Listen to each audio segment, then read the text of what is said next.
See, as the FEC fundraising, as the FEC fundraising.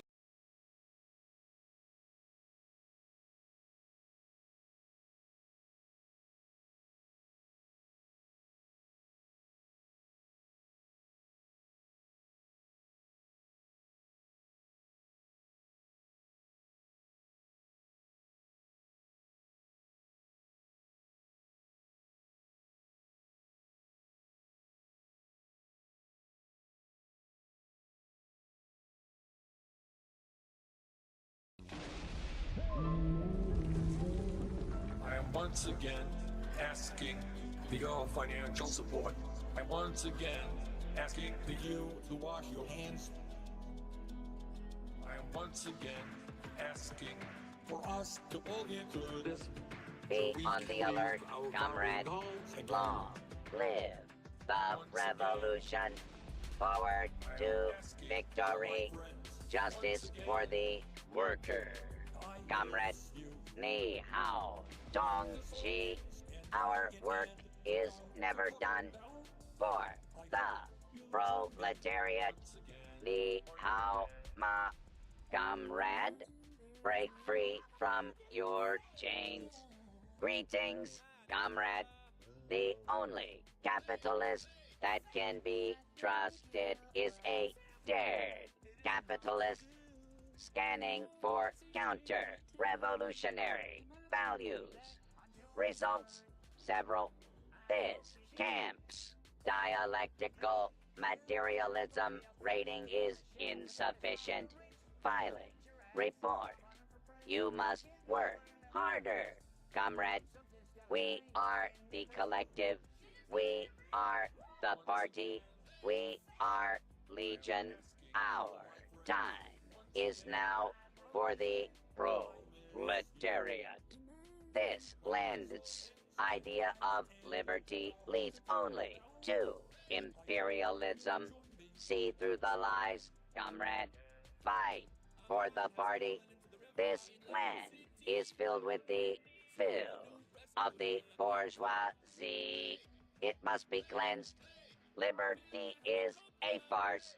The dictatorship of the proletariat is not an idea, it is truth. This camp contains several elements identified as rightist, deviant materials. Filing report.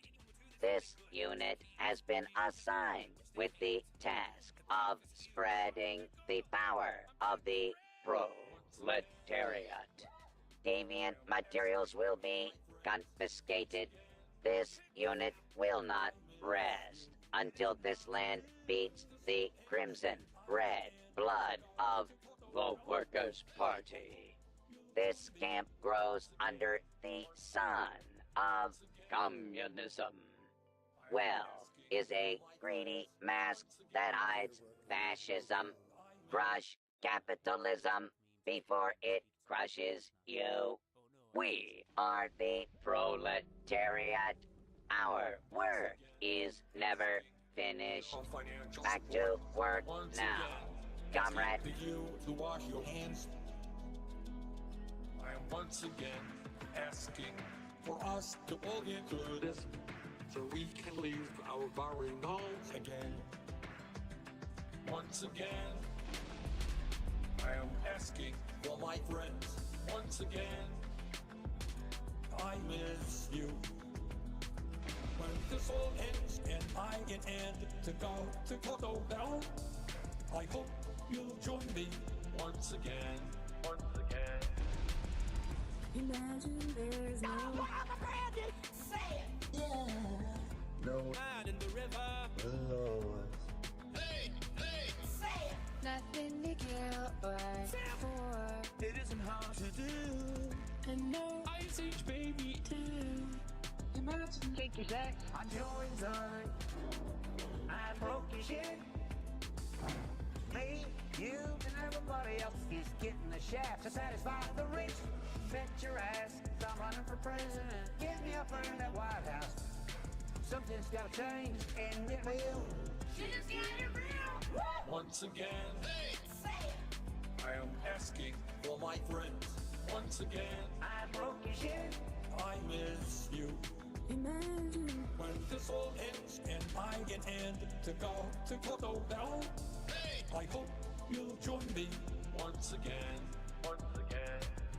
A man has fallen into the river in Lego City. Lego City. Start the new rescue helicopter. Hey! Hey! Hey! Build a helicopter. Build it quickly. It's not going to be pretty. Pretty. Go for the rescue. Rescue. Lego City. Oh, I said hello, city. A pickle wreck. You're gonna tell me it's an alien dick. A pickle wreck. And what more do you want tacked on to this? I'm just trying to figure out why. The reason anyone would do this if they could, which they can't, would be because they could, which they can't. Boom! The payoff is huge. I'm a pickle. A pickle wreck. Once again. Hey! I am asking for my friends once again. A pickle wreck. I miss you. It isn't hard to do. When this all ends and I get end to go to Koto down, I hope you'll join me once again. Once again. Once again. I am asking for my friends once again. Day of reckoning will come. I miss Pizza you. Man. When this all ends and I get end to go to Koto. Ethan Klein knows who that man is.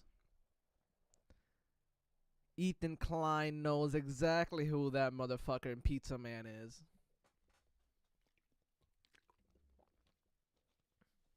Didn't Ethan Klein say, allegedly, I saw on a podcast, he was like, I almost said the N-word. He was trying to say something funny, and then he said he almost, he was thinking of the N-word for some fucking reason. I don't know. He's losing his mind. Anyways, welcome to the Sociallust show, I guess. I don't know what you're going to call this. Subscribe to Smoyoho. I don't know why I'm unsubscribed. Maybe on my other channel, on my other account, I'm subbed. But they're very good. They're great. They deserve every sub, unlike Ethan Klein. Alrighty, everybody. Welcome to the show. Today we're going to start out with the Humanist Report. Then, Mexican President Claudia Sheinbaum slams neoliberalism. Mocks Trump enjoys high approval rating. Then, H3 Podcast, Joji's reaction to the crazy shit Ethan said. And then, this video by The Cavernacle. And then maybe another one by The Cavernacle. We will see. But let's proceed, everybody. Let's go. Climate to actually meet people's needs. The answer where they're if the widespread support for Luigi Mangione taught us anything, it's that there is a surprising number of Americans that have completely given up on the system to the point where they're ready to burn it all down. And politicians and pundits clearly don't understand why there's this revolutionary fervor in the country, and in response have tried to pearl clutch and finger wag or tone police, but that just demonstrates how out of touch they are, and those responses are making people even more mad. So if you were wondering whether or not the support for Luigi Mangione would trigger any sort of introspection among elected officials and maybe influence them to learn or adapt to the political climate to actually meet people's needs, the answer obviously is an unequivocal no. So we're left in this situation where the public's thirst for vigilante violence will inevitably continue to grow, not because they're immoral or evil or violent, but because they are desperate and view it as a necessity. And I say all this because pop star Ethel Cain made some, shall we say, interesting comments about CEOs, and people mostly agreed with everything that she said, even though what she said is admittedly pretty extreme. Now, if she said this a decade ago, it would have turned heads, but in 2025, she said something crazy, and it doesn't even really seem to be controversial, which I think tells you a lot about the climate that we're in and how bad things have gotten. Let's go. So let's get see. to Ethel Cain's comments. What did Ethel Cain say? That's a cool name, Ethel Cain. So in an Instagram story, she shared a quote from Robert Reich, which reads, "Big oil buys off Congress, no action on climate. The NRA buys off Congress, no action on guns. Insurance companies buy off Congress, no action on healthcare." The list goes on and on. Money in politics is the root of our dysfunction.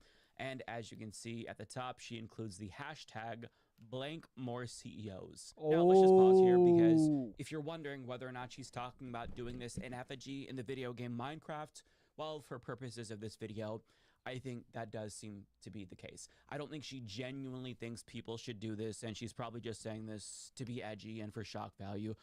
With that being said, I actually missed it. There is more to her post. She adds, not even trying to be reactionary or edgy or say this shit for shock value. I genuinely mean what I say. Okay then, corporations giggle at protesting. Why would anyone ever willingly come down off their throne that they've spent years building off the suffering of their fellow man? Nobody is getting visited by the ghost of Christmas future. No one is having a change of heart. It's simple. You make them fear for their lives and hit them in the only place they hurt, or nothing will ever get done. I don't see how that's an incredibly radical idea. It seems quite straightforward to me. Violence is never the answer is wrong. Sometimes it is. She concludes by saying, the world is burning and it's clear who's holding the matches. Okay. The world is literally burning. Our lives are being destroyed. Capitalism's running amok. Our government's bought and paid for. You don't have a lot of options, man. But killing is wrong, of course. Peacefully protest, like MLK said. MLK had the best way to do it. Okay, so that's your 2 cents. Now, I personally find her comments just terrible, and I'm also beaming more thoughts about this that I have into your brain right now, so you know Awful comments. I shame her. I shame you for having these thoughts. Bad girl. exactly what I'm thinking. And if you look closely into my eyes for a moment, you can really see how distraught I am by her comments. And I know you all feel the same way. But on a serious note, spontaneous acts of violence aren't going to facilitate systemic change. Obviously, if anything, it's just going to be used. Yeah, they're not. It's gonna make the rich people get bodyguards, and the government's gonna crack down on everybody As a justification to take away more of our civil liberties. With that being said, if the Lord Almighty herself chooses to smite these motherfuckers, I give you permission to not be sad about that. But just put aside your feelings and my feelings about her comments and acknowledge why so many people reached this conclusion. This viewpoint doesn't just materialize in a vacuum. And it's not just Ethel Kane who believes this now. She represents a growing portion of the American population who feels like politics and governance is no longer a viable path towards political change. And I say this because when you look at the response to this story, as I alluded to earlier, the commenters were largely supportive of what she said. So we're going to look at some comments and then explore why so many people feel this way, even though policymakers are completely uninterested in finding out why the public is being radicalized to this extent. But first, we're going to take a quick break and talk about today's sponsor. If this last election taught us anything, it is that narratives are everything, and the way that news stories are framed actually affects our perception of reality, which is why I teamed up with Ground News, who's the sponsor of today's video. The independent team at the Ground News app gathers articles from thousands of media outlets to provide you with additional context about the publication's ideological slant, reliability, and ownership, and it's all backed by ratings from 3 independent news monitoring organizations. And to show you what I mean, when Mark Zuckerberg announced an end to Meta's fact-checking policy, more right-wing outlets like the Ohio Star framed it as an end to, quote, censorship, whereas more centrist and left-leaning outlets characterized it as a move to appease Donald Trump. And you can also see the breakdown of the type of coverage of this story, including the bias distribution, the factuality score, as well as aggregate data about the ownership of organizations that covered it. So if being a responsible consumer of media is as important to you as it is to me, check them out at groundnews.com/humanist and use my link to save 50% off on the same Vantage plan that I use for unlimited access to all of their features. Thank you so much to Ground News for sponsoring this video. So let's get to some comments here. Now, based on what I've seen, and obviously I haven't looked at every single comment on the internet about this, but I saw a lot of people chime in with some shock that she said this, and others push back against the idea that violence can bring about change. Oh, As a justification to take away more of that, including the bias used for unlimited can bring about change. But for the most part, people were largely supportive of her comments and even praised her for saying it, with one exception being the comment section of a conservative paper. But without further ado, let's dive in. So you had people here sharing comments from Bill Burr, who said similar things about CEOs, along with somebody chiming in saying she's not wrong. Until we get money out of politics, we cannot build a sustainable society for the benefit of all instead of the top elites. Damn, bro. You see that fucking comment? This Bill Burr meme. There's a guy from Nestle who thinks water shouldn't be a human right. I mean, that guy should be hunted down and blank. Of politics, we No violence. Shh. We're not gonna be like Israel. Am I right, guys? We're not gonna be like Israel. We're not gonna do war crimes and kill motherfuckers and just murder people. We will not fall to that low level. We will not be like Israel and murder children and CEOs and shit. Never. Well, the left will never murder children, you know what I mean? But, like, we would never fall to that point. The right wing will. The right wing will fucking murder kids and shit. The left wing may... Well, that guy wasn't even left wing, but, like, the populist left and or center only kill CEOs. You know what I mean? Listen. This guy murders children. This guy murders children. They are in there. The babies. But we murder, you know what I mean? Well, not we, not the royal we. Luigi didn't even do it. Luigi pled unguilty. He pled not guilty. So, but like, quote unquote, whatever the fuck the right wing thinks the left is, only kill like rich motherfuckers. You know what I mean? We cannot build a sustainable society for the benefit of all. Which is bad. To the FBI guy watching, it's bad. But yeah, that's my answer. Instead of the top elites. Others called her mother and shared a gif saying she's not wrong. Others saying no PR team, no media training, she's so iconic. Another person saying she ate. This person says it's crazy we live in a society where most agree with this. They've made people that disillusioned and unsympathetic. The system is so broken. I appreciate the passion, but violence isn't a growth strategy. I'm just saying if our kids can run school shooter drills every other week, the CEOs can also taste some fear of what our kids go through. Let her cook. You guys remember that one guy from that last episode? Remember that one guy from the Andrew remember the guy from the Channel 5? This one. Fuck, dude. Can you not, like, put it back, please? Daniel Penny. Remember this motherfucker? Play. Fuck Daniel Nelson Penny. Mandela, Gandhi, Luigi Mangione. And this Nelson speaks to the fact Mandela, that Gandhi. historically, many human rights leaders who have stood up against mistreatment, against apartheid, have also been labeled Are as they not gonna play the part where he's like, yo, let him cook? Luigi Mangione, man, let him cook. That was funny, bro. I wish I could find that shit. I really wish I could find that. Maybe it's not this video.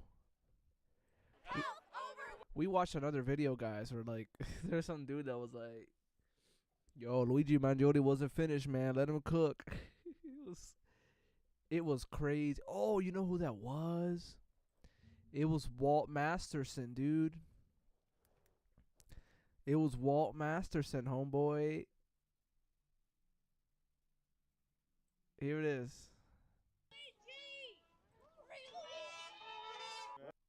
Here it is. Luigi back in the kitchen, dog. He was cooking. Let him cook. Let her cook. Well, damn, can't say I disagree. The more things change, the more they stay the same. USA headed for our French Revolution era. And it's worth noting that these were replies to popular pop culture accounts like Pop Crave and Pop Base, so their followers weren't necessarily political, even though some political people saw these posts and also decided to weigh in.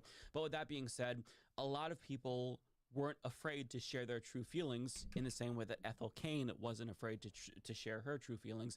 And people were mostly supportive based on what I saw. There were a lot of folks who were kind of shocked that she said that with her full chest, as I said earlier. But for the most part, people weren't necessarily appalled by her comments. And I think that, as I said earlier, if she said something like this in 2010 or 2000, heads would turn. But now people see what she said and they're like, yeah, makes sense to me. Which is something that the government should take note of, not because I want them to surveil people, but because it speaks to how disillusioned they are with the system and their actions. And as a matter of fact, it was actually hard to find people who took issue with her comments. But I did find one, the comment section of this Daily Mail article that reported on her comments. God damn it. Now, the audience here is more centrist and right-leaning, so I don't necessarily expect them to be as in agreement with her.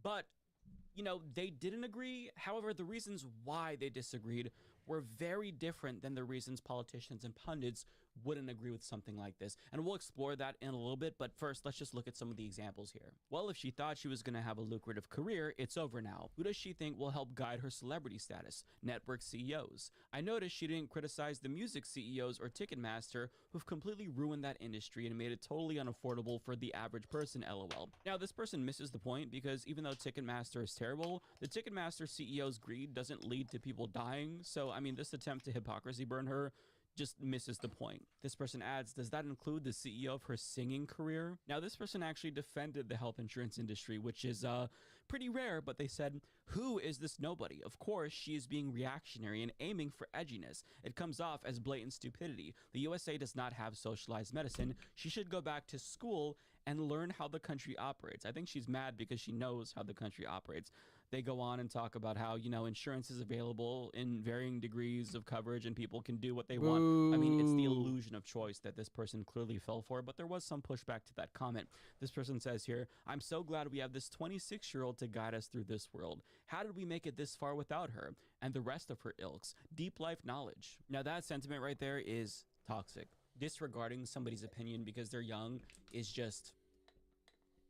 You're part of the problem if you have this belief. Now, that is just a small sample, obviously, but there were more commenters who were attacking her because she was a nobody, which is not true. She is huge. I'm a massive fan of Ethel Kane. I just discovered her last year. She is massive.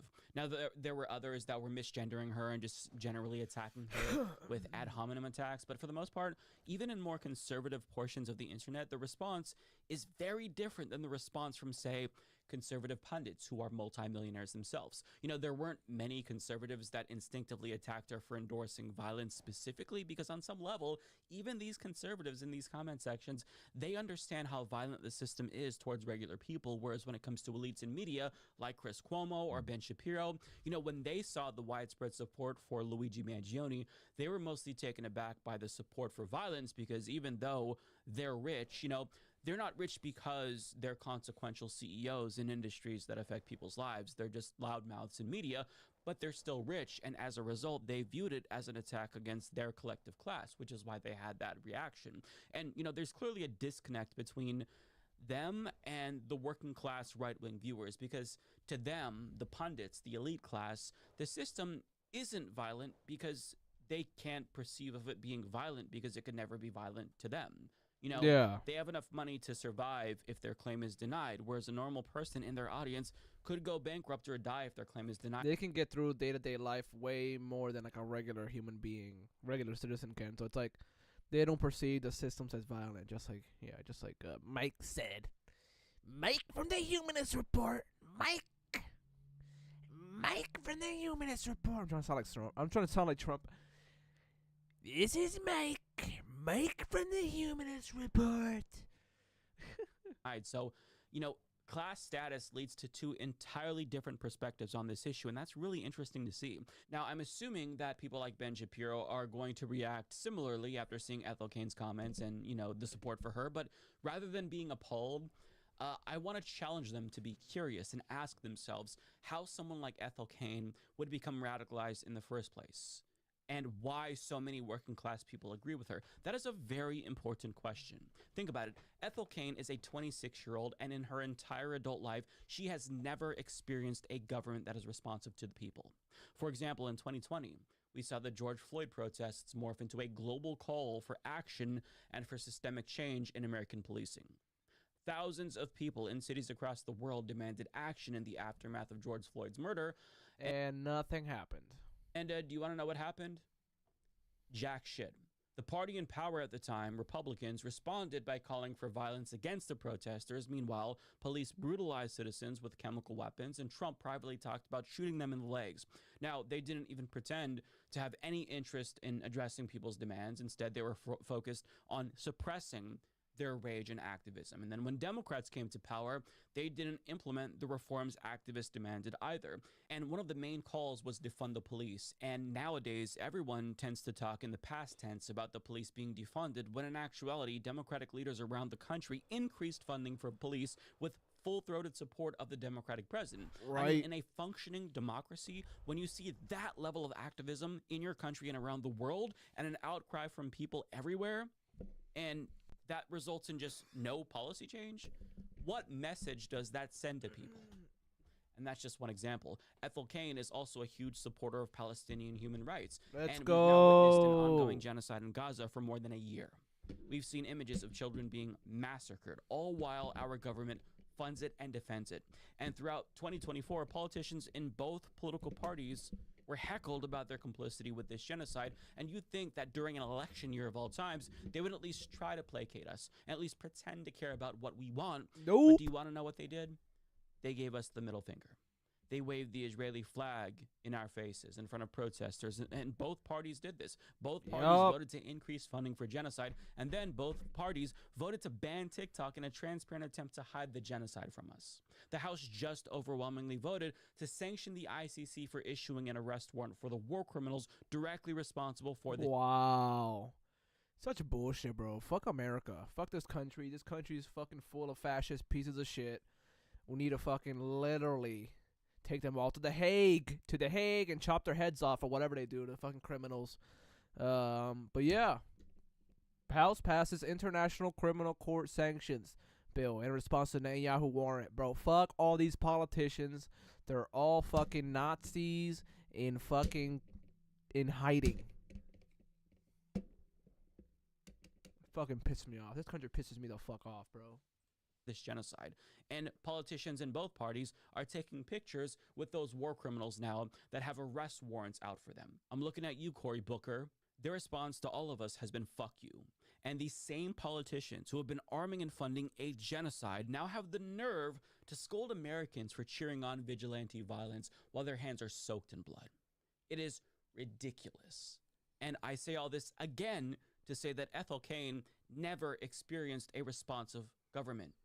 For her entire adult life, she's witnessed an increasingly corrupt government turn a blind eye to some of the most worst crises in this country and in the world. True. Climate change, homelessness, healthcare, it doesn't matter how much something is really bad or how much an issue needs to be addressed. They've made it clear they are fundamentally uninterested in doing even the bare minimum to help regular people.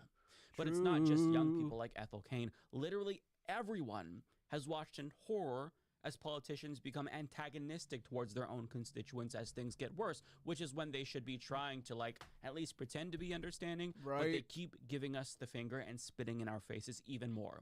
Young people can't buy homes, yet we're blamed for not working hard enough. They're like, unhoused people have no... Stop buying avocado toast. Stop getting Starbucks. Fuck Starbucks. They're fucking... We need to sanction them anyways. Fuck Starbucks. We need to... What's it called? We need to boycott, divest, and sanction those motherfuckers. And McDonald's. But they're like, oh, stop buying avocado toast in Starbucks, you young people. It's like, bitch, it's not young people. It's the fucking shitty, broken, capitalist marketplace. It's everywhere. It's everywhere, dude. Healthcare, housing, food, gas. Bro. Regular people only own like 5% of the fucking stock market. 5%. Is that normal? Is that okay? Is that fair? Hell no. Nowhere to go. But they're blamed for cities being dirty and unsafe. And while working people suffer more and more, the politicians are enriching themselves at their expense while the world burns. And pundits are providing them with the cover to fuck us over. So rather than asking what's wrong with the peasants who yearn for violence, they should be asking what's wrong with them. They are the reason why people like Ethel Kane can say something like this and get applauded. But they have no interest in even exploring why people are so mad. You know, they could listen and then subsequently adopt policy changes to improve people's lives if they really wanted to re-legitimize the system, but instead they're trying to reify the system by making an example out of people who challenge it through acts of violence. For example, they subjected Luigi Mangione to a ridiculous perp walk that backfired tremendously, and they arrested 42-year-old Brianna Boston for saying delayed, denied, deposed, you people are next, to an insurance agent at Blue Cross. And this is something that she said in anger because her claim was denied. She clearly was no threat to them. She doesn't even own a gun, but they wanted to make an example out of her when they should have made an example out of the insurance company who denied her claim, which is arguably an act of violence against her in and of itself. But that's not going to happen because politicians just don't represent us, period. They represent oligarchs and large multinational corporations who fuck us over. What we want is fundamentally at odds with what the ruling class wants. Yup. And things will continue to get worse because they're going to continue to govern that way, even though there are so many crises that need to be addressed. We saw that ruthless response to Brianna Boston because she's not the constituent of Florida politicians. Blue Cross Blue Shield, that's the true constituent of these politicians, which is why they treated her the way they did and let the company get away with fucking her over. And it'd be one thing if they simply didn't care about us. That would be bad in and of itself, but the problem is that they actually have contempt for the working class, as evidenced by the class warfare that they're waging against us every single year. I mean, pay close attention to all of Trump's budget proposals, because during his first term, he proposed cuts to Social Security, Medicare, and other necessary social welfare programs while calling for an even larger military budget. And Republicans... Bro, they're gonna cut Social Security, Medicaid, all that shit now. Watch. They're talking about it already. Already want more tax cuts for the rich. The question is how much austerity they're going to enact to pay for it. The question is how much pain and suffering will they inflict on normal people in order to enrich themselves? The answer is, you know, probably just enough to get you to fire off a mean tweet at them, but not enough to make you want to bust out the pitchforks, right? They fucking hate you. But that hate is mutual. And the lack of regard for our lives has culminated in this moment, where they've sufficiently made the peasants so desperate that they're actually on the verge of breaking out the pitchforks. So if you are a politician or a pundit who is shocked by Ethel Kane's comments and the subsequent response to it, or shocked by the support for Luigi Mangione, don't get mad at the people. Be mad at yourself for failing them again and again and again.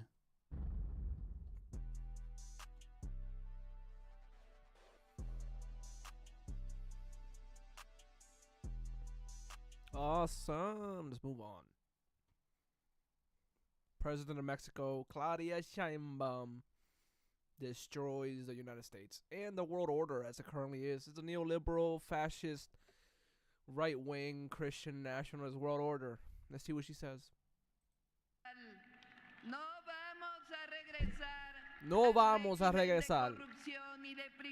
No vamos a regresar a la corrupción, al régimen de... Sorry, my vape fell. Al régimen? No vamos a regresar al régimen de corrupción. In just her first 100 days in power, Mexican President Claudia Sheinbaum is showing the rest of the Western world that you could do politics a little differently, actually help people, and be more popular. Amazing. So I'm going to show you a couple of clips that have recently popped up of Sheinbaum, as well as how right-wing media has been covering her, and right-wing to mainstream media, how they've been covering her, because it has been hilarious to try and watch them demonize Sheinbaum for things that are incredibly popular. So I'll get to that, as well as her amazing approval rating that has only increased over her first 100 days. So first I want to get to this clip that went viral last week a little bit. These are comments that are clearly mocking Donald Trump. Check this out. Obviamente el Golfo de México es reconocido el nombre por Naciones Unidas, un organismo de Naciones Unidas, pero el siguiente, ¿por qué no le llamamos América Mexicana? Se oye bonito, let's go. ¿no? ¿Verdad que sí? desde 1607. América Mexicana, vámonos. La constitución de Apatzingán era de América Mexicana. Vamos a llamar Israel y toda la área de Palestine Israelistine. Hey, or Palestine? Nah, fuck. Let's just call it Palestine. Y después vamos a llamar América, México, América. Es el mejor mundo que. Entonces, vamos a llamarle América México. So in response to Donald Trump floating the idea out there that the Gulf of Mexico should be renamed to the Gulf of America, Sheinbaum goes out there and says, why don't we call America Mexican America? For real. And she makes a good point there from a historical perspective. For real. But let's go. She also responded to Trump's pitch to slap 25% tariffs on Mexican imports, warning that if the new U.S. administration imposes tariffs on Mexico, her administration will respond with similar measures. She said any sort of tax was, quote, not acceptable and would cause inflation and job losses for the U.S. and... Get fucked. Get fucked. You're both of us will get inflation if you want it. Do you want to put tariffs? We'll both get it. Mexico. Now, I also got to share these comments. These came out, or at least I saw this today. Her comments on neoliberalism. Now, this is not translated in the video, so I may as well just, I'll link to the video, but I'll read over it here as I play a bit of this video. Sheinbaum says, quote, we will not return to the neoliberal model. We will not return to the regime of privileges and corruption. We say, for the good of all, first... Bye-bye, Destiny. Bye-bye, Destiny. Bye-bye, Destiny Orbiters. Bye-bye, Ethan Klein. Bye-bye, bye-bye, centrists. Bye-bye, you omni-liberal fucks. Bye-bye, bye-bye, bye, you Zionist pieces of shit. Bye-bye, bye-bye, bye-bye, bye-bye, bye-bye, bye. The poor.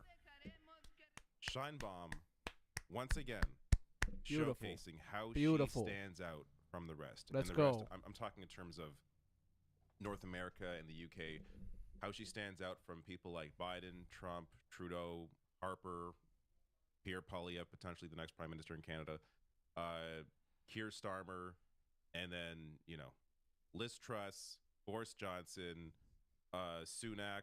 I'm missing somebody here. the four conservatives in the UK who were all prime minister at some point. Standing out from all of these people because they are all neoliberals. Yes, of course, there are differences between people like, you know, Trump and Trudeau or whatever. But when it comes down to it, when it comes to economic policy, when it comes to the idea of privatization, Boo. when it comes to the idea of handing the keys over to corporations, Boo. all of those leaders are incredibly similar. And supporting war crimes. Sheinbaum is sticking out from the pack and continuing the legacy of Obrador in Mexico by giving the power back to the people. Now, I want to show you how right-wing media are. This is, you know, right-wing. It's really mainstream media. This is not, you know, the Daily Wire or anything here. But the National Post in Canada is a mainstream paper. Anyone that knows anything understands it's a right-wing paper, but it's a mainstream paper. So their coverage of Sheinbaum, which shortly after she became the president here, saying beneath What the fuck they say? What the fuck they say, yo? Oh, hell nah. Does my boy, does my man, what's his name? Does my man, Fidel, Emmanuel, Jose, Escalante, Emiliano, Castro. Does my man Fidel Castro need to step in and slap the shit out of whoever said this shit? The National Post. Get out of here, National Post. You suck. Boo. The surface, Mexico's Claudia Sheinbaum is a typical left-wing politician. Now, it was so fun reading this because it is hilarious to see what they point to try and criticize her. She's been critical of fiscal conservatism and neoliberal economic policies for most of her career. Quote, "For me, being from the left has to do with guaranteeing the minimum rights to all residents," she told the AP last year. In that sense, it is shrinking the great inequalities, reducing poverty by building up the big rights, and at the same time strengthening democracy. We are supposed to dislike this, apparently, according to the framing of this piece. Education, healthcare, housing, jobs, and wages are all areas she said she would focus on as president. She also supports the passage of Obrador's Plan C, which is composed of 18 constitutional reforms, including establishing a minimum wage above the rate of inflation, social programs elevated to constitutional status, and electing judges by popular vote. I'm failing to see the problem here. These are all things that Hey, that's pretty good. apparently we're not supposed to like. Sheinbaum also supports or has supported legalizing abortion, a gender-neutral policy for school uniforms, a universal pension plan, youth apprenticeship programs, funding for public transportation, and Mexico's state-owned oil company Pemex. Can someone tell me what the issue is? I fucked up.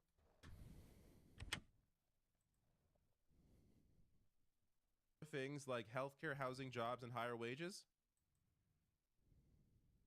Commonly hear from most left-wing activists and politicians around the globe. Oh, yeah, how dare she? Articles like this or pieces like this, they're not as specific as this one because when they get into specifics, it's Pemex. Can someone tell me what the issue is? Nothing. Nothing's the issue. It's hilarious to see how they try and paint here. Now, normally, articles like this or pieces like this, they're not as specific as this one because when they get into specifics, it's clear these are all very popular things to support. So what you actually, before I get to what you normally see, I'll get to the Politico in a second here. I forgot this piece as well. They also quote her criticizing what the Israeli government is doing in Gaza. Yes, where she said here, quote, "Because of my Jewish origin, because of my love for Mexico, and because I feel like a citizen of the world, I share with millions the desire for justice, equality, fraternity, and peace, and therefore I can only see with the horror of the images of the state bombings." Quote, "No reason justifies the murder of Palestinians." Does Palestine need an engineer? I'm a TF2, how you can like hammer away at a little box or whatever and turns it to a turret. Hey, engineers for Palestine. Let's go. We need engineers to build turrets and medics. Medic. Civilians, nothing can justify the murder of a child. Everything Sheinbaum represents. For real. And then they go on to say everything Sheinbaum represents resembles what we commonly hear from most left-wing activists and politicians around the globe. Oh yeah, how dare she demonize the state murdering children? Oh no, she is anti-Semitic in the most actual real way ever. For real, totally. Don't look into it. How dare she say that nothing justifies the murder of civilians? Oh, sounds like a left-wing activist. What? Uh-oh, she must be pro-Hamas. Oh, shit. The argument here that she cares about people, that she's against mass destruction of Gaza, that she is for things like healthcare, housing, jobs, and higher wages. So as I was saying, normally they're not as specific. Articles that are going to be critical of politicians like this aren't as specific because when you read them, they read like this. They're hilarious. So what they normally do is what Politico did here. Claudia Sheinbaum will be Mexico's next president, but which version of her will govern? She's a pragmatist and an ideologue. Which will dominate? So by ideologue, they mean she cares about things like housing, healthcare, higher wages, because they go on to write here, the question raging here is which of Sheinbaum's two personalities will dominate? Some think she'll be Mexico's Angela Merkel, a scientist by training who will prioritize efficiency over ideology for the nation's benefit. For the nation's benefit, apparently, is to ignore issues like low wages. Others see her as a as a mere puppet of Obrador who will follow in his leftist footsteps, increasing social welfare programs. Oh no. Let's go. How dare she? And battling the nation's Supreme Court, which by that they mean democratizing it, allowing people to vote who's on the Supreme Court.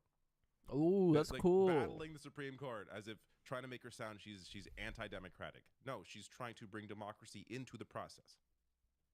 So it's just, this is always the issue when it comes to how the media covers politicians like this. When someone pops up, you know, we saw with Bernie Sanders in 2016 and 2020, just the sheer level of BS from places like the Washington Post, the New York Times, CNN, MSNBC, of course, you know, right-wing media like Fox News, but just the endless demonizing of somebody that simply wants to bring power back to the people, wants people to be guaranteed things like healthcare. I remember the shit they said about Bernie Sanders when he first ran. They were like, he's a communist, he's a socialist, he likes the Soviet Union. Oh, he had his honeymoon in the Soviet Union, bro.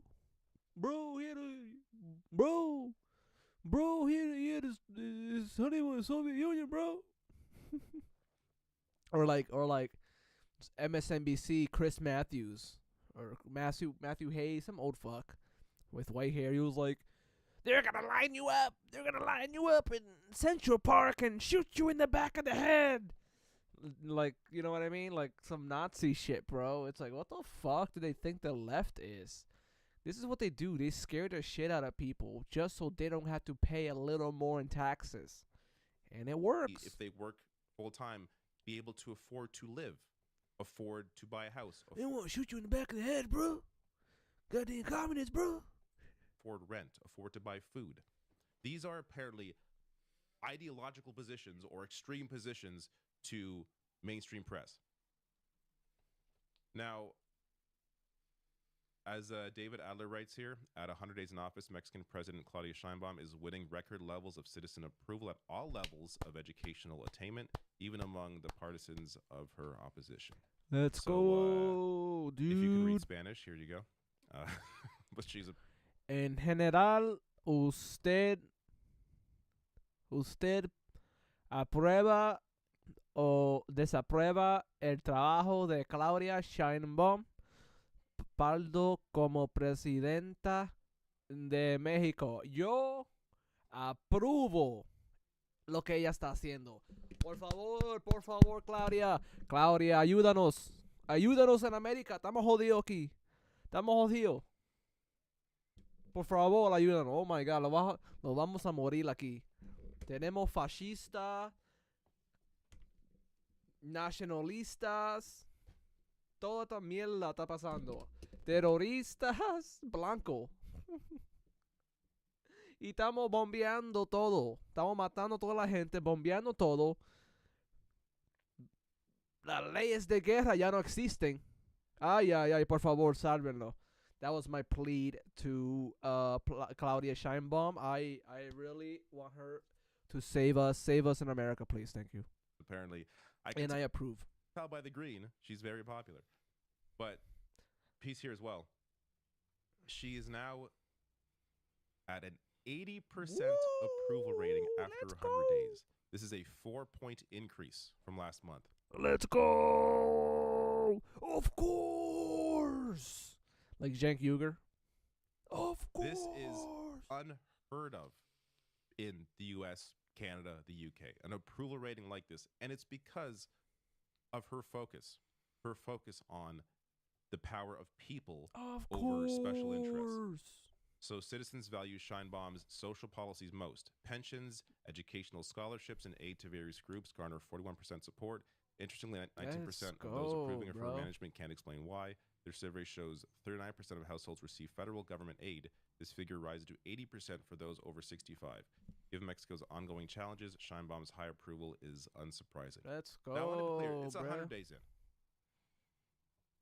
We don't know how let's give her more time. She can change. Things can, there may be pressure on her from other powers that cause her to go in a different direction. They better but not. As things currently stand, she maintains a position of being anti-neoliberal and for the people. And it has only helped her. Please don't go corrupt. As Please. I want to bring this up because as I wrote on Twitter here, I beg of you. this kind of approval rating is unheard of under Biden, Trump, Harper, Trudeau, Starmer, May, Boris. I think I missed Truss when I was mentioning the names. Truss. Elizabeth May, Boris Johnson, Truss, Sunak. But someone replied to this with a point worth mentioning here. Jose said, politically and culturally, Mexico is a different animal. I've lived there. All parties run on rights for the underprivileged and a strong social safety net. That's what makes them popular. In the U.S., you're a communist. We love having the freedom, quote unquote, to get screwed by the system. This is so true. Freedom, brother. Way that people are... I got the freedom to choose which Oreo I want. Thick or thin, double choco or vanilla choco. I have the choice to decide which fast food restaurant I want. That's real freedom, brother. Can communist country give you that, brother? I don't think so, brother. I don't think so, brother. I don't think so, brother. I want the freedom to not be able to repair my tractor, brother. Because when we buy our tractors, we gotta let the store repair it. They double charge us up front. And we can't modify our vehicles anymore, brother. But that's freedom, brother. That's freedom. You don't understand. We're such fucking losers in this country. Literally the biggest fucking losers. Do I have any other funny sound drops? I'm looking for sound drops. No, I don't think so. Conditioned to believe that freedom is the freedom for corporations to F you over. That is what has gone on in the US, in Canada, in the UK over decades. Yup. And you can really go back to, Reagan and Thatcher and thank them for all of that and the move towards that. But this has been the freedom that people have been given. It's not freedom, of brother. their lives in terms of freedom to not worry about, the cost of healthcare, freedom to not worry about having to pay rent, but it's been the freedom for corporations to screw you. That's neoliberalism. So I do think there is an issue with the, as mentioned there, culturally an issue with people being unable to separate those things. Maybe seeing a Bernie Sanders and thinking he's extreme when really clearly he is not. So there's definitely a cultural barrier there, but the bigger barrier there is media and dominant media and how it covers people like Sheinbaum, like a Bernie Sanders, people that want to actually deliver power back to the people. They want to murder you in Central Park and shoot you in the back of the head, these crazy communists. That is an issue now, but I think it's going Meanwhile, it's like, I want all Americans to get health care. He wants to murder you, fucking shoot you in the back of the head, burn your family alive. It's like, come on, bro. Be less and less of an issue. Come on. As media is, completely disjointed. A lot of it is online. People get, whether it's extreme ideas from places like Facebook, but they also get information that is actually accurate and speaks to the needs of people as well from places like YouTube or elsewhere.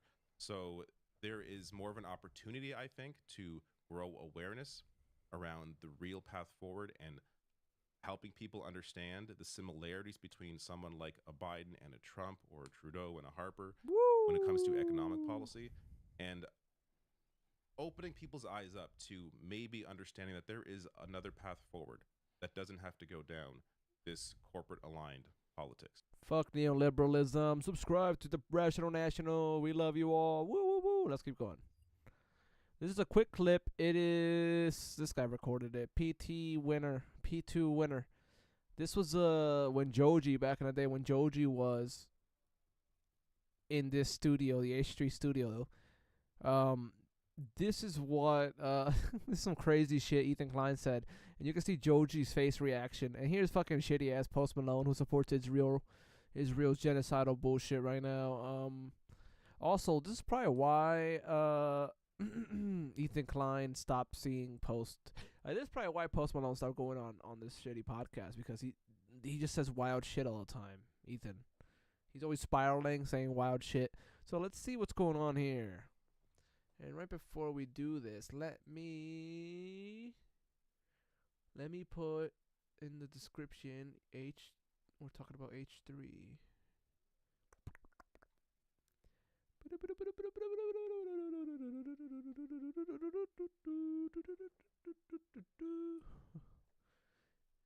H3 Joji Israel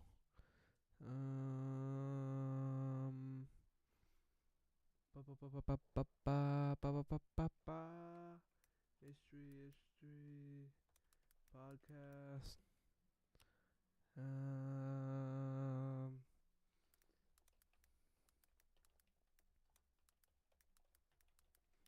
national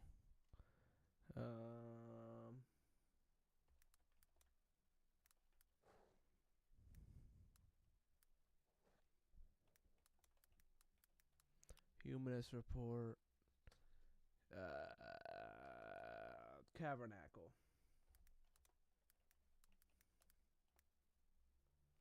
Alrighty, let's continue.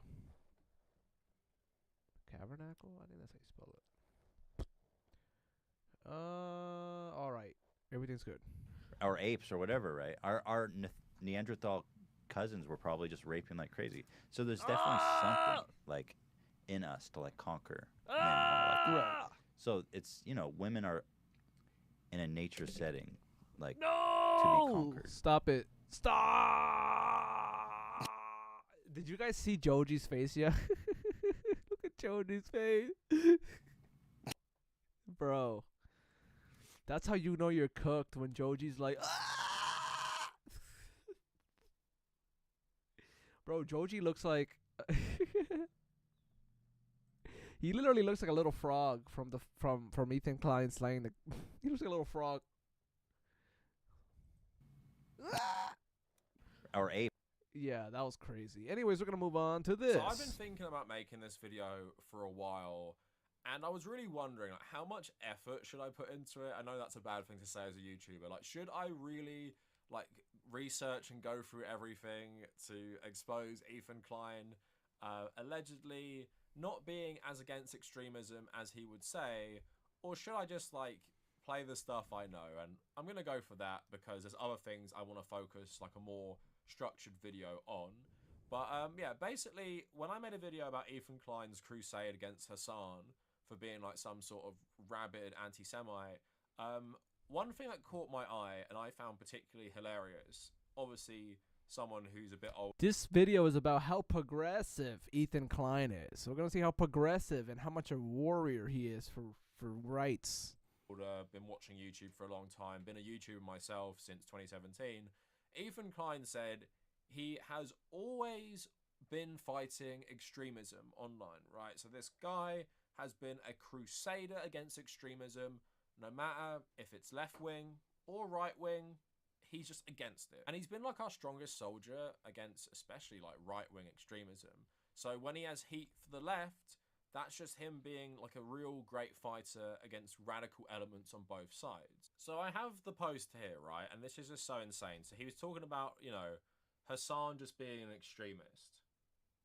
And he said, when I made the show with Hassan, I genuinely thought he was just a social democrat progressive like me. I mean, even you saying that about yourself is really funny. You are not a social democrat progressive. You are a fucking omni-liberal, liberal-ass, neoliberal loser.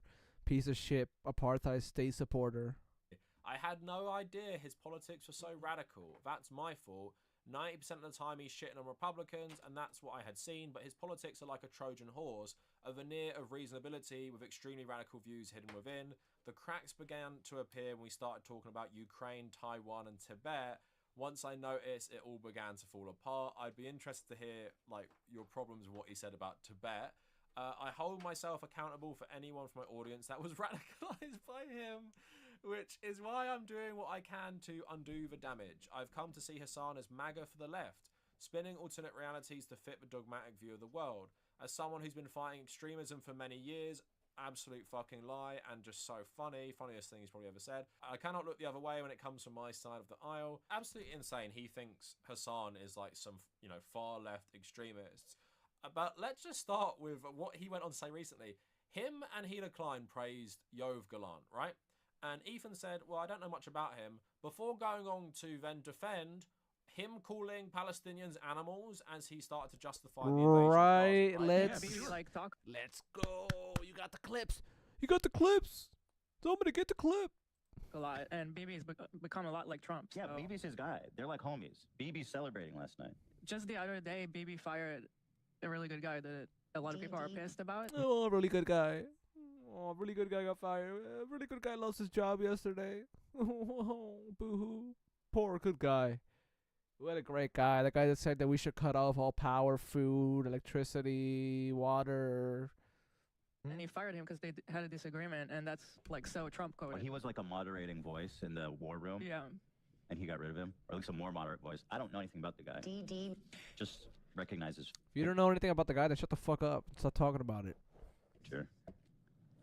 He looked mean.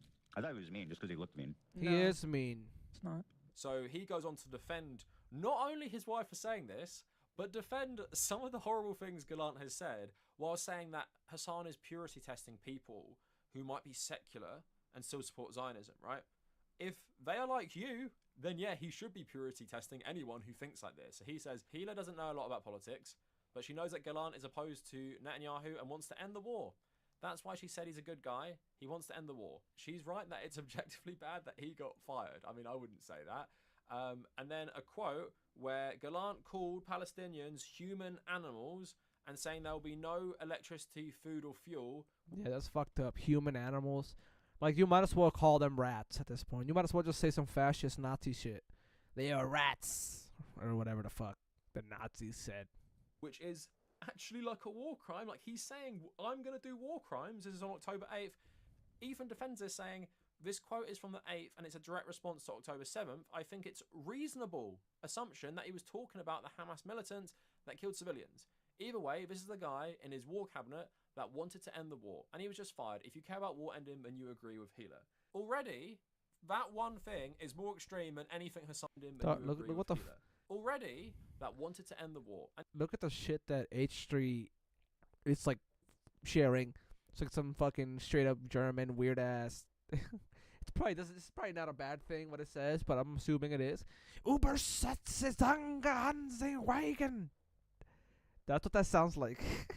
Ethan Klein is sharing some fascist ass shit. And he was just fired. If you care about war ending, then you agree with Hila. Already, that one thing is more extreme than anything Hassan has ever said. You're literally supporting a war criminal and supporting the rhetoric of a war criminal. Your wife then says a war criminal is a good guy. Listen, Ethan Klein, I'm going to give you an example of a good subscriber versus a non-good subscriber. Subscribe to my channel, and you will be a good one. You will be a non-fascist Morty. If you don't subscribe to my channel, you are a fascist Morty. F you. You suck. I want to have fun, classic Rick and Morty adventures like in the old days. Then we'll get along fine, Fascist Morty. For starters, I just need to get to Fort Bojulan Prime. You will go where I want you to go! Jesus fucking Christ. Fascist Morty. Starting to sound like Ethan Klein. You support Israel or not, and I'll kill you! You're saying he's a moderating voice, and then you double Allegedly. down on that. This is a war criminal. It's like you telling me that Rommel was a good guy in Nazi Germany and was some sort of moderate. Even if he was a moderate, by their standards, he's still a Nazi, right? Yeah. So you even saying that makes you more extreme than Hassan, so that's absolutely hilarious. But Ethan Klein seems to like have his brain like scrambled. Does he not remember his whole history? He has been like an edgy comedian for a long, long time. Now, if you guys... Comedian. This is the main point of the stream. Comedian. These comedians use comedy as a fucking human shield, yo. They'll say the most fucked up shit in the whole world, and then they'll be like, oh, it's a comedy. I'm a comedian, man. I'm a comedian, brother. You, brother, I'm a comedian. They'll be like, hey, man, I'm a comedian, bro. Hey, bro, I'm a comedian. You can't judge me, bro. I'm a comedian. It's like, bro, comedy doesn't mean you have a shield from criticism. You fucking idiot. Don't remember this. There are multiple podcasts of Ethan Klein sitting around with iDubbbz and other people just saying slurs, like the N-word and stuff, right? I don't think anyone who fights extremism on both sides is sitting around shouting the N-word on their own podcast. But that is just one thing. So Ethan Klein probably thinks he's been fighting extremism because this is his stance on Black Lives Matter back in like 2015, 2016, right? And can I remind people, this man is like middle-aged now. So when I'm showing you older clips from like 8 years ago, this isn't like a 21-year-old or something or a 19-year-old. This is like a nearly 40-year-old man saying this stuff. Again, a guy who thinks Hassan is so radical. Old man. He's the arbiter of what's Old man. extreme, despite him and his wife calling a legit war criminal some sort of moderate. Yesterday we made the mistake of almost talking about politics, and we basically triggered so many people. I was actually shocked. This time we spoke about the Black Lives Matter and a Joey Salads experiment, but when it's something as politically charged as a race and Black Lives Matter, it's really f***ed up. We never expressed an opinion, we never expressed support for Black Lives Matter, yet if you look at the comments, they are insane. We made a video making fun of crazy feminists, and all the people on the left were coming and calling us Trump supporters, that we were a haven for the alt-right, and we're unsubbing and getting triggered. And here's my point. Each side hates each other so much that they're so clouded by hate and judgment that nobody listens. And both of Here comes the centrist. Oh, the centrist. The moderate. This is Jank Uger 2.0, yo. those videos, we never even expressed any opinion about either side. Hey, Nazi, come on my show. What do you think about stuff, Nazi?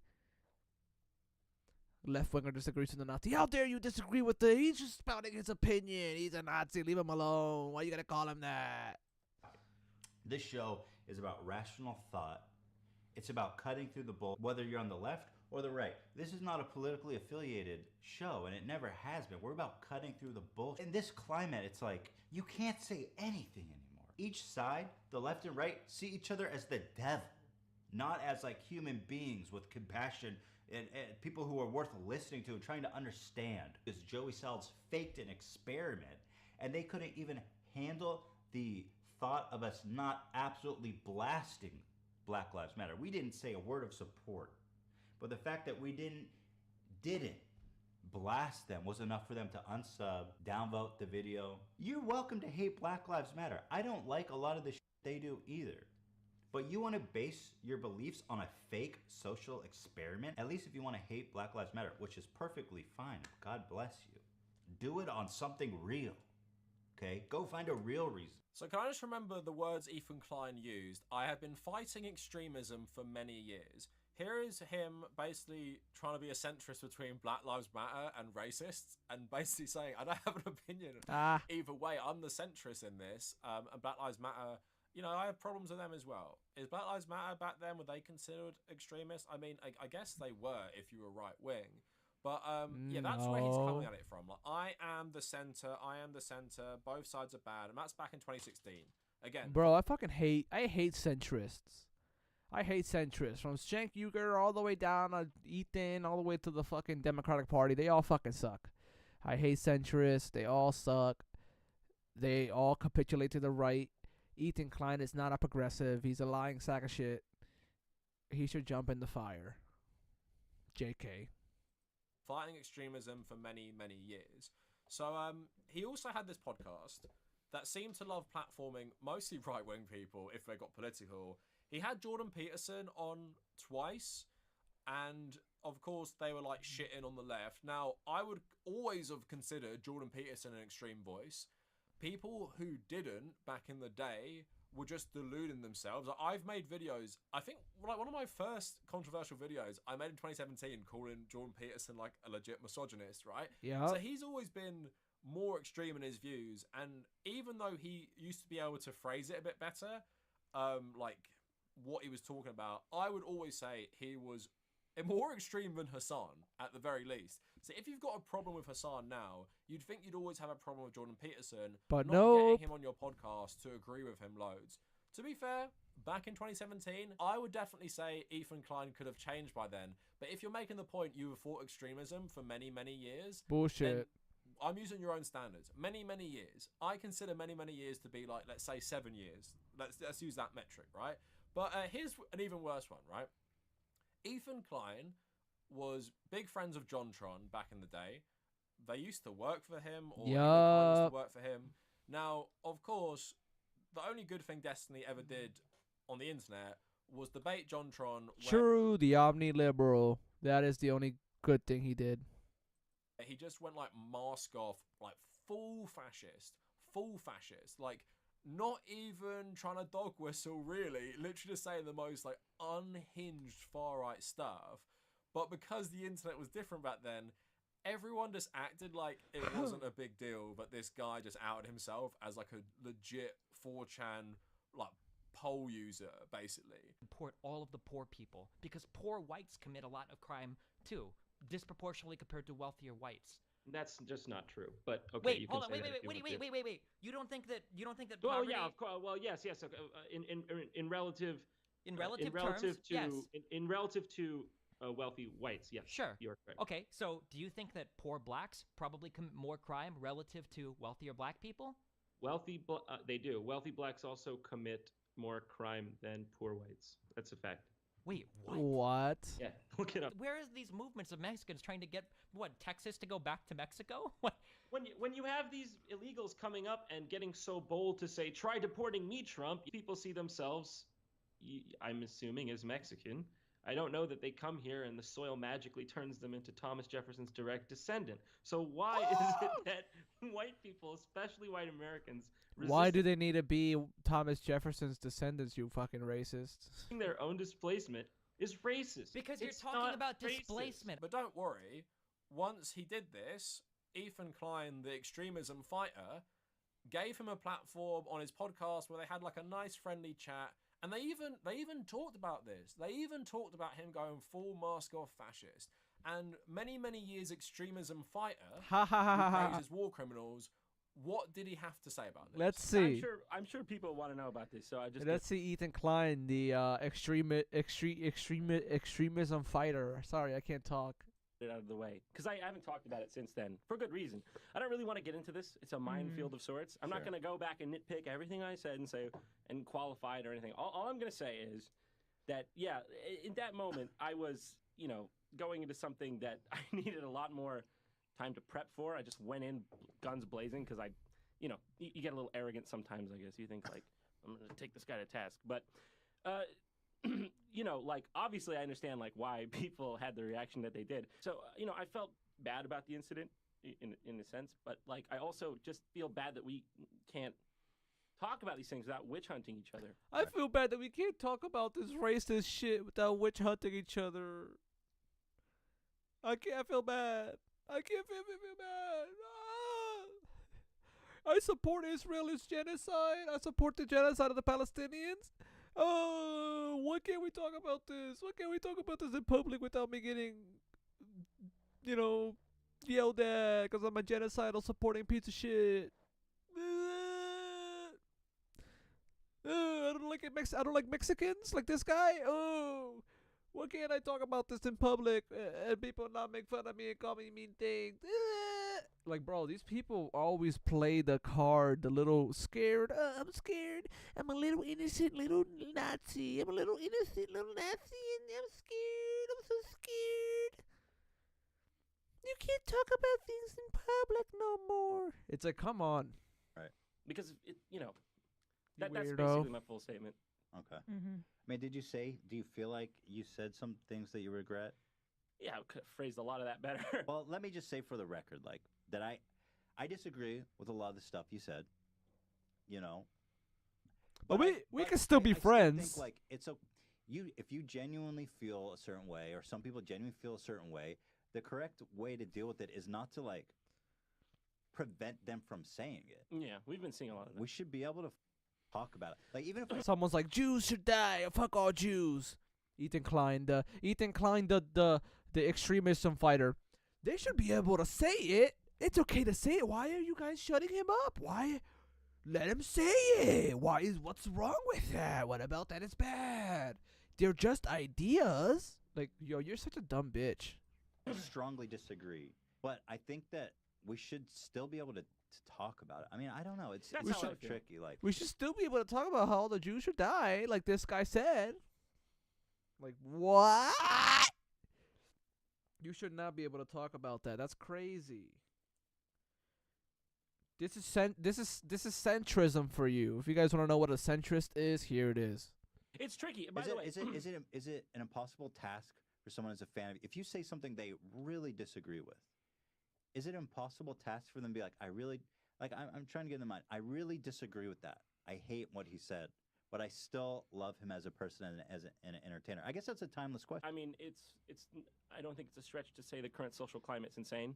Yeah, and, for sure. And the only way we'll ever get past it is just talking about stuff. I'm not defending what you said. I just state again for the record, I disagree with a lot of the said, but that's fine. Like, but it's we okay. can still be yeah, friends. that's part of the problem is that people were like, I can't believe that you're still friends with John. And I'm like, why? He's the same person. Like, I love him. He's a good friend of mine. Like, we can talk about this stuff amongst each other and try to find a common ground, right? Yeah. Like, it's way better to have a There's no common ground with him. He needs to change his mind. You need to convince him to change his mind by bullying the shit out of him, making fun of him, and telling him the better arguments. Not by shaking his hand and being like, well, let's just find the middle ground. Shall we kill all the immigrants or just deport them? Have a conversation and try to understand each other. Otherwise, you just end up with these segregated groups, people who hate each other. Yeah. Like, you really expect me to just be like, you said something that I disagree with and I can't talk to you anymore. Like, that's how sick is that? Yeah, I agree. So just for context there, right? JonTron went full mask off Nazi. Ethan Klein says, I disagree. We can still be friends. We can still talk about these things. I'm not going to get rid of you because you were an extremist, right? Hassan never said anything that extreme. Never, ever said anything that extreme. And you burn your entire relationship with him and then started a massive campaign to try and end his streaming career because you said he was extreme. Why the double standard? Could it be that you're the one with more extreme opinions? You support war criminals. You support the state of settler colonialism and apartheid. So much so you went there and decided you wanted to become part of it. You wanted to become a citizen. I am saying that is more extreme than anything Hassan has said. Exactly. And me and Hassan, of course, we share a lot of beliefs. Obviously, I'm not in his mind. I don't know, everything he said. He said some crazy shit as well. But also, Ethan Klein, you've said some crazy shit. What did you say about Aaron Bushnell? Straight after he died, in a private little stream that you thought no one would see. Yeah. What did you say about Ben Shapiro? I hate Ben Shapiro. What you said was fucking insane. And people would say that's extreme. So we've got you praising war criminals, that thing you said about Ben Shapiro. Then we have you also downplaying an actual fascist coming on your podcast, having loads of fascists on your podcast, like fascist adjacent people like Jordan Peterson, and glazing him. And Yup. again, by your own standard, if you said, I used to be more like controversial, right-wing, all that stuff, and I decided that is bad for the internet, so I've decided in recent years I'm going to change and fight extremism, that would be one thing. You saying you are the extremism fighter for many, many years is absolutely, it's fucking bullshit, and you've normalized so much of this. If you're having Jordan Peterson on your podcast followed up by JonTron after he's outed himself as a fascist, and you're normalizing all their views, you've done way more damage to the internet culture than someone like Hassan has. And again, this is all based around one issue. You're now shitting on him for Ukraine, Taiwan, Tibet. You had no problem with that shit. It's because he's gone against Israel, now you care. You bring on people on your podcast who have no problem going to Israel and palling around with Zionist extremists. People who did half a sociology degree and read Wikipedia. They're the experts because they believe what you say, but Hassan is a left-wing extremist, and he's basically like the left-wing version of Donald Trump or something, right?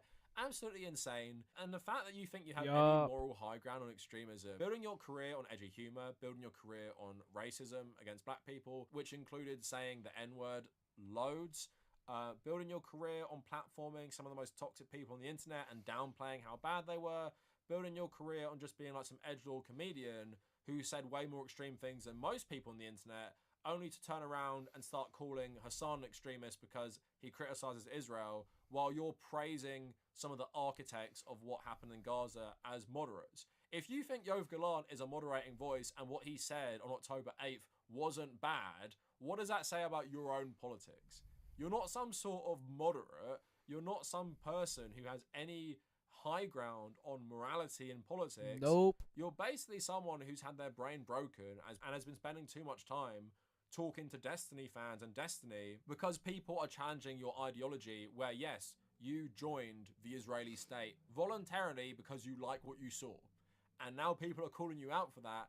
And you can't handle it because deep down I think you know, yeah, Israel as a construct is a bad thing. You're bad for becoming a citizen of Israel by choice, even though you were born in America. And I guess now you decided just to double down because you can't take any criticism. And the only people you'll get in your podcast to talk about this are people who you know will agree with you. So I thought I'd just make this video because I always thought it was hilarious. And this thing caught my eye, especially him thinking he's ever fought extremism. You have done nothing but normalize extreme voices, and you've said more extreme things than most people.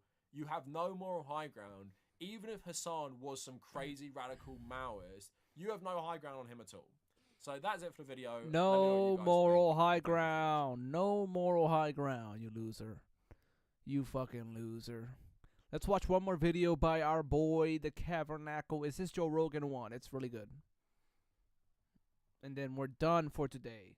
Hello everyone and welcome back to another one of my shorter videos. Now, I want to talk about the Joe Rogan podcast today. I also want this to serve as a test run for my new webcam. Spent a fair bit of money on it. And please in the comments just let me know, how does the picture look? How does this sound? Does the audio like sync up with what I'm saying? And is there any way I could improve the image quality? I do want to use this a lot more, and the reason I bought it is so I can give more of my like quick fire opinions instead of just, you know, maybe waiting around for a video where I can have like a longer take on it, which I usually do. I thought it'd be good this year to make some shorter content. I'm still going to do all my nice like 20-minute videos and stuff like that, but yeah, let's get into this. So recently, Mark Zuckerberg went on the Joe Rogan Experience for a traditional softball interview, which has come as he is, you know, not even converting to being a conservative, like slowly.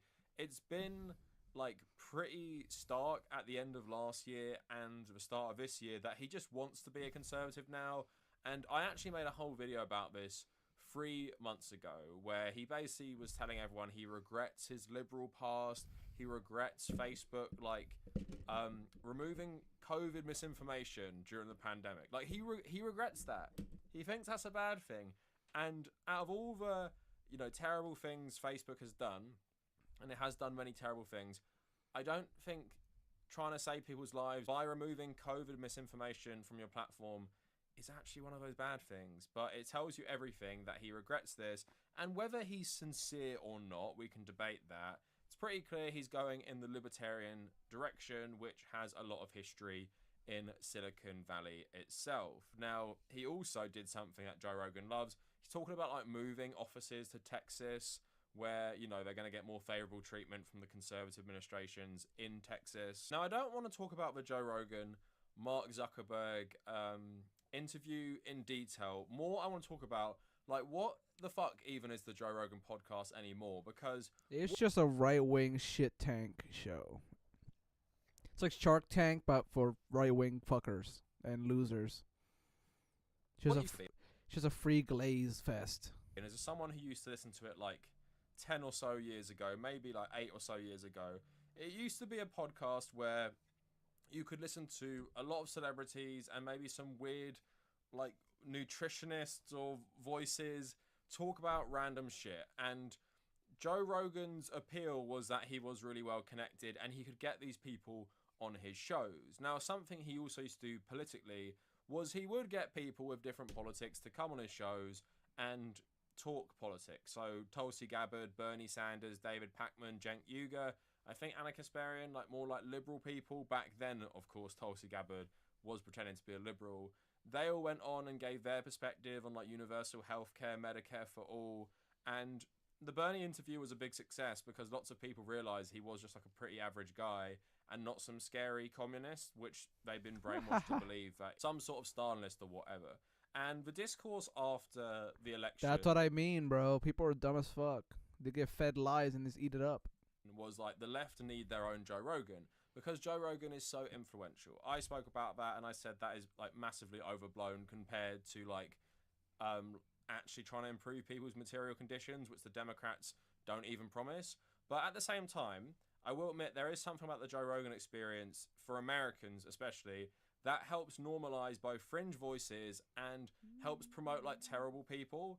And I want to give you an example. I want to scroll through Joe Rogan's podcast guest list since September 2024 to show you what I mean and to show you that if, you know, conservatives aren't seeking this out, if you're like a Joe Rogan fan or whatever, you're just going to be bombarded with the most fringe voices or mainstream voices who have fringe ideas. And it's pretty clear that whether these people realize it or not, listening to the Joe Rogan experience is just basically 50% listening to fascists just say random shit. But now what we've got also with Joe Rogan, he's become a propagandist for tech bros and helping to rehabilitate tech bros as they go in a right-wing or libertarian direction. Boo. And he's a key part of the pipeline of them in rehabilitating their image for a conservative audience. Because remember, Zuckerberg, Musk, all these people used to be hated by conservatives. Zuckerberg because he was perceived to be like super liberal, pro-censorship. Elon Musk because he made electric cars and shit like that. And now they've firmly been embraced by the right wing in Elon's case. Or with Zuckerberg, he is hoping to be embraced by the right wing, and that's why they've also cozied up to Trump. And as we've said in recent videos as well, all of this is because of like capitalism. And people get annoyed when I said that the other day. They're like, this is such a basic view of things. They're just doing this for money. And I don't think people really understand what I'm saying there. Yeah, like Mark Zuckerberg, Elon Musk, they're cozying up to Trump to get more favorable things that ultimately end up with them receiving more profit, right? That is the key one. But what does more profit mean for people who have just like insane resources and insane amounts of money? What it means to them is more power to influence elections, more power to influence politics, For real. and more power to insulate themselves from the worst of climate change. And we've seen like lots of millionaires and billionaires are trying to build bunkers in places. They want to all, you know, have these backup houses in like New Zealand and shit like that. That's what they're all trying to do, is just basically extract as much resources and wealth as possible to insulate themselves and grow their own power. And yeah, we do have to talk about like their ideology, like Mark Zuckerberg, Elon Musk. What do they actually want to do with this money?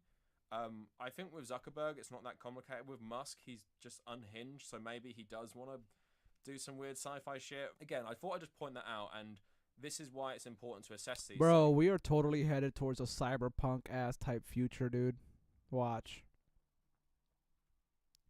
But let's look at Rogan's podcast guest list. And, you know, this might not be the most entertaining thing ever, but I think it's really interesting. And here's a fun game for people.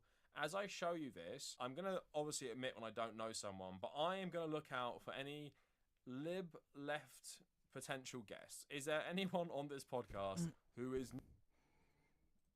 Let me see if I can find a funny thing to put.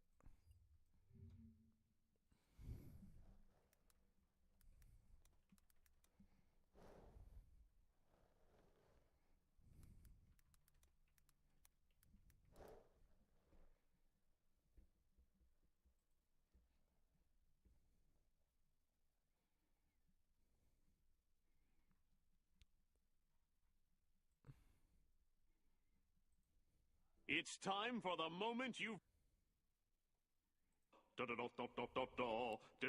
conservative and who is not a far-right conservative. Let's have a look. So let's start here. So in September 2024 we have Brett Weinstein. So I'm just going to keep going. Brett Weinstein's a good starting point. I'm going to keep going, and like I said, I will stop if I see any lib leftists, but I'm also going to call out all the insane conservatives on this podcast, or just like rich people. So Brett Weinstein's one, and we're going to keep going, and then, you know, loads of people I haven't really heard of. A lot of them are like some fringe celebrities. But then in the 18th of September, 2 weeks later, we have Matt Walsh getting a 3-hour podcast. Matt Walsh is just actually like a neo-Nazi, right? Yep. You're just getting this guy on your podcast to spout the most insane shit, probably about immigrants and transgender people. And again, this is an actual fascist that he is platforming, and I did see some clips of Rogan kind of pushing back.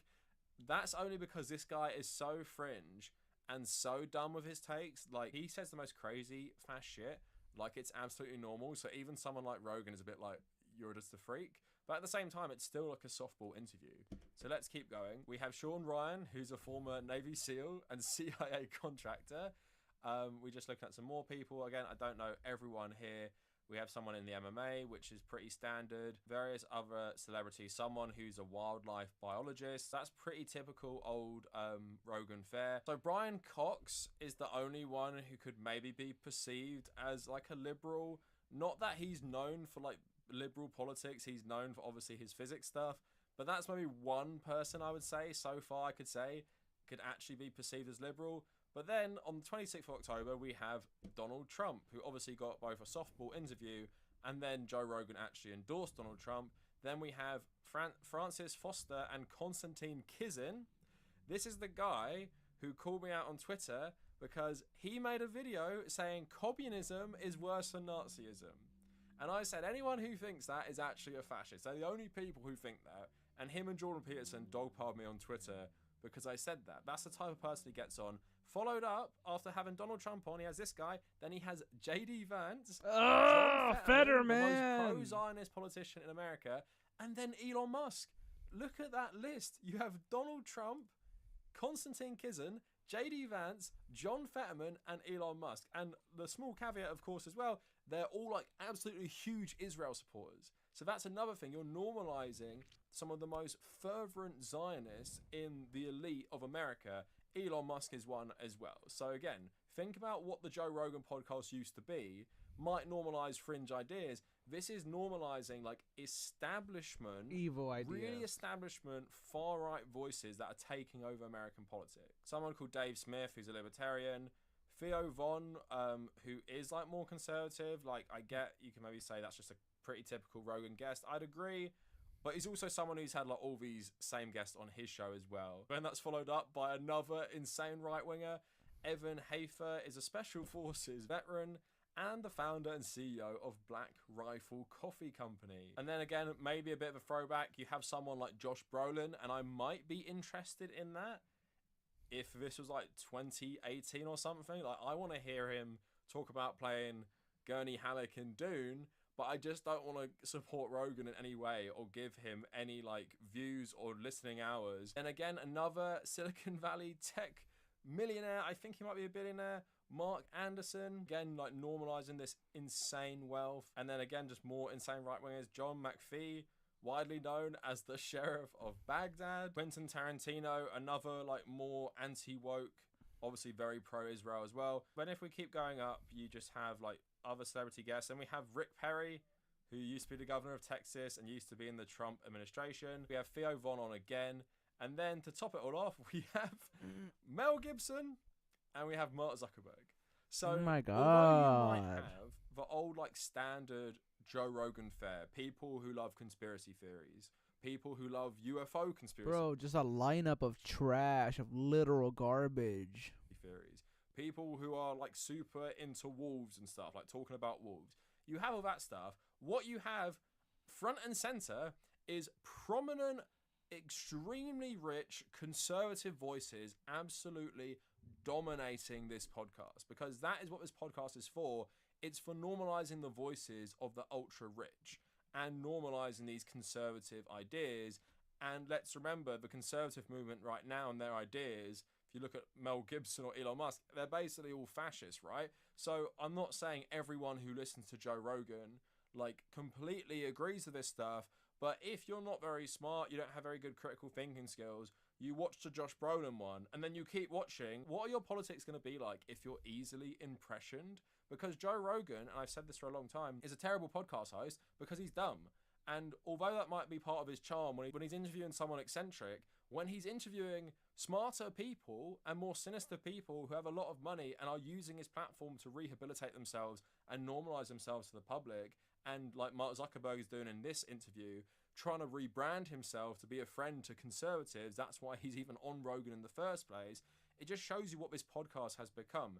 Nothing more than just a voice for the powerful, and the voice just like the A Street Podcast.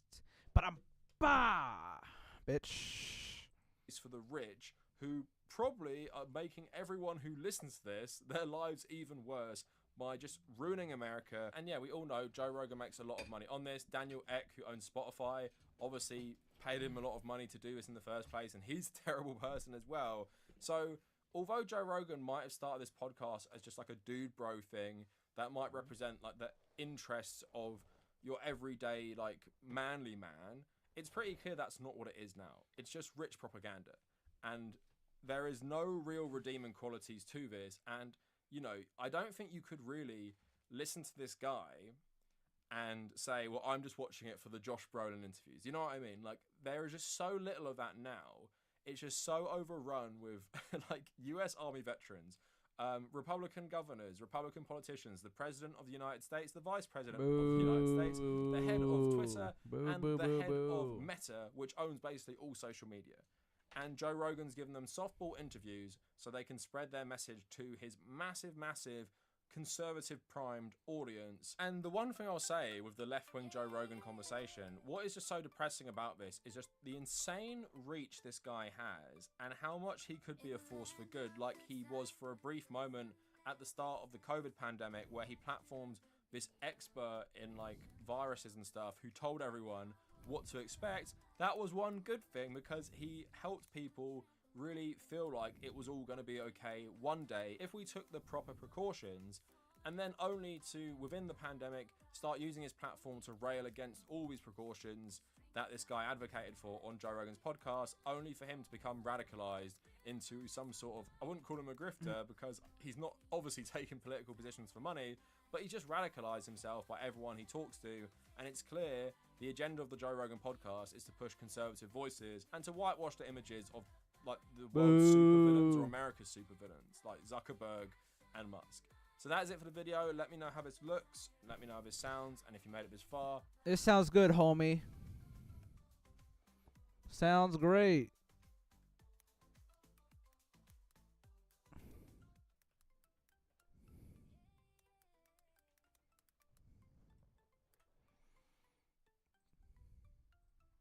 Thank you for watching.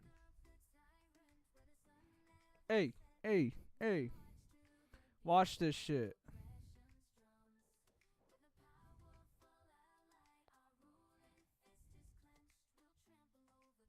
Let me see.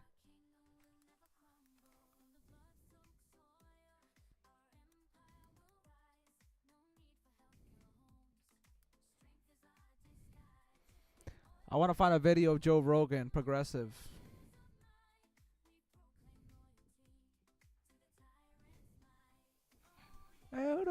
Man, so somebody brought this old Joe Rogan clip to my attention, and the hell happened to this guy? What happened? Ready? Watch this. What happened to Joe Rogan? Let's see. About this immigrant issue, and they either don't have kids or they don't think it could happen to their kids. Their idea is, hey, shouldn't have fucking come over here. You get those kind of people. Broke the law. Shouldn't have fucking come over here if you could. You didn't want to get your kids separated. If you were in the presence of a woman who came over here from Guatemala and she's poor and she's starving and they're taking her baby away and she's wailing and screaming from a primal place in her DNA that the one thing she loves more than anything is being taken away, a baby. Yeah. If that doesn't freak you the fuck out, you're not a part of the team, man. You're missing it. You're missing it. What are we here for? We're here for 100 years of whatever. That's what we're here for. If you want to spend 100 years saying, hey, you shouldn't have fucking broke the law, I don't want you on the team. You're an asshole, right? What happened to this Joe Rogan? He died, dude. President that we have had in our... I know you guys have seen this one, but it really just puts everything into perspective. This is what Joe used to sound like. I really believe if Michelle Obama runs, she wins. She's good. She's great. She's the wife of the best president that we have had in our lifetime. I've never voted right-wing in my life. I consider universal basic income a really good idea. I want free college education. Take it easy. Hello, Bernie. How are you, Joe? Wonderful. Pleasure to meet you. Nice to meet you. I like Tulsi and I like Bernie. That's it. Oh, yeah? Everybody else can eat shit. Look at you, fucking progressive. Yeah. I think I'll probably vote for Bernie. I think he's looking out for the interests of the working people. And I think he wants people to have a better life and do better. And I'm all for that. And if that means I have to pay more in tax, like people think, oh, you're a socialist. I've heard people say that. Oh, you're a fucking socialist, bro. Like, first of all, he's not even a socialist. He's a democratic socialist. It's a different thing. I would like to spend more in taxes if they could fix inner city communities and take these poor neighborhoods and throw a fuckload of... Spend more, you fucking Republican piece of shit. 87% of scientists said that human activity is driving global warming. I'm very pro-choice. I'm very women's rights, civil rights, gay rights, trans rights. I'm even universal health care. Obviously, this protected status is driving me crazy. This thing that Trump's doing with children that were born in other countries and then brought over here as children, and then they're talking about deporting them. That drives me fucking crazy. Yeah, that's That kind of shit. And the hard right version of that is despicable. These people that I see online, why didn't they apply for citizenship? Oh, who knows? Maybe because they're fucking 13. I don't give a fuck if they broke the law. You don't take parents and kids and separate them. You just fucking don't. You know Lonzo? No, I was a funny comedian. Yeah. He goes, not all Donald Trump supporters are racist, but all racists are Donald Trump supporters. He definitely awakened that side. But the January 6th thing is important. See, it is important, but is it the 6 months later? Is it should be the ruling number one conversation of journalists? I think it's really important. And one of the reasons why I think it's important because it highlights the reasons why a guy like Donald Trump is so fucking dangerous. Is because a guy can incite a bunch of morons to do something really fucking stupid. As far as trans people, some trans people listening to this, I got nothing but love for you. For everybody. And in fact, Eddie Izzard is one of my all-time favorite guests. Oh, I love Izzard. The right-wing thing is just an easy way to dismiss me because I'm not right-wing. I can't recommend your book, Race Matters, enough. The people who were criticizing Joe as being right-wing were correct. Yup. They were right. He's fucking right wing, everybody. He's right wing. He died. Joe Rogan died. Progressive Joe Rogan died. All right, everybody. I love you. Take it easy out there. Thank you for showing up if you did to our program. We love you. We love you. We love you out here. We love you, y'all. Powerful ally. We love you so much, guys. We love you, love you, love you. We love you.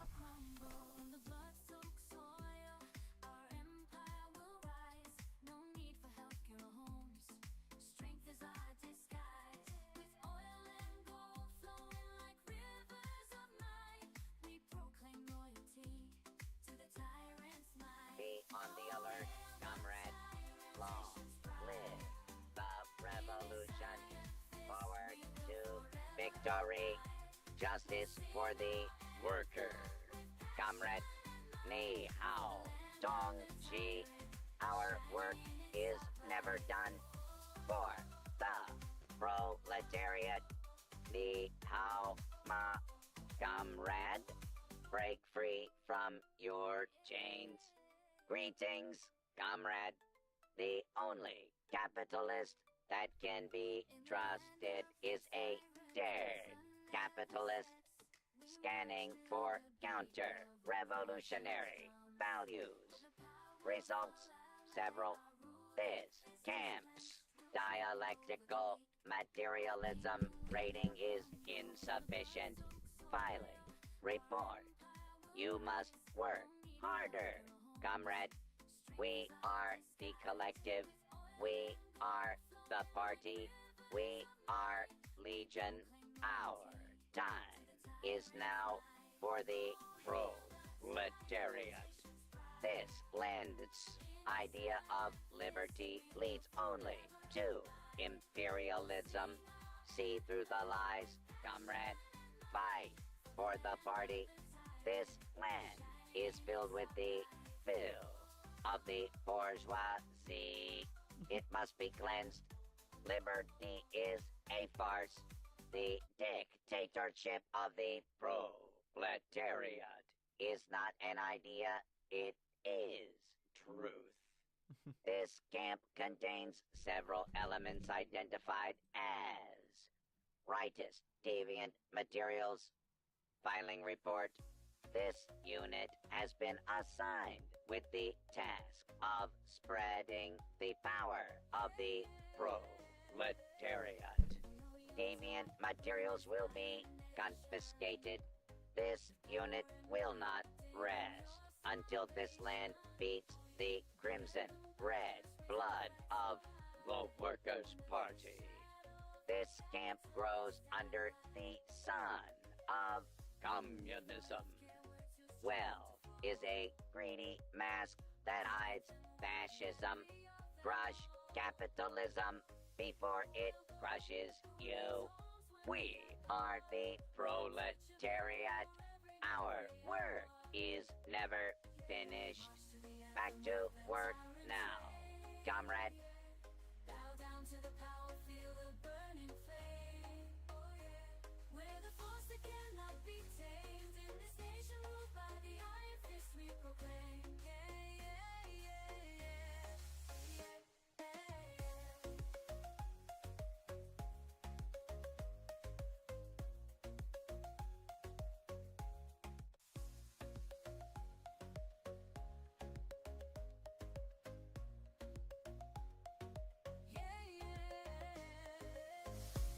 We on top, ruling this island nation.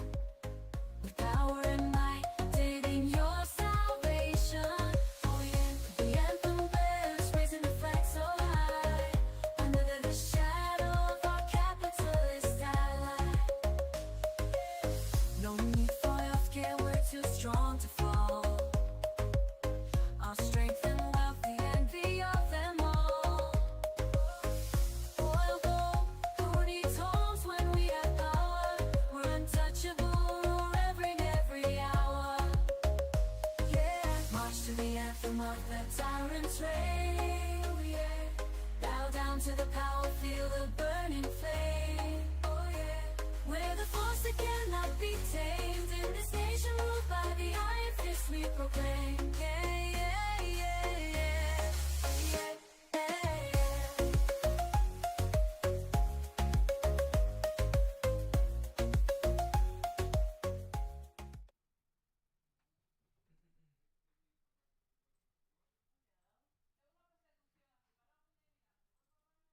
More the greatest country in the world.